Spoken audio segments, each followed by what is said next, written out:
નમસ્કાર, જય શ્રી કૃષ્ણ, જય માતાજી.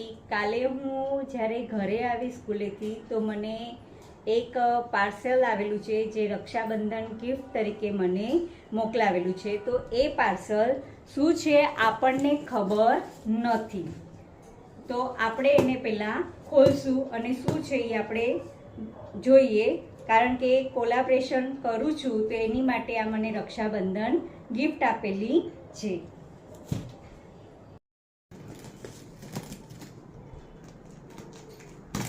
શું ગિફ્ટ છે મને પણ ખબર નથી, આપણે જોઈએ.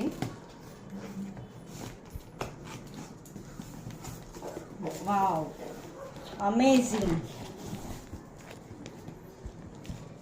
આટલી બધી ગિફ્ટો આપેલી છે, તો આ શું છે એ આપણે હવે ખોલીને જોઈએ. તો પહેલા તો એમણે બેગ આપેલી છે. બેગ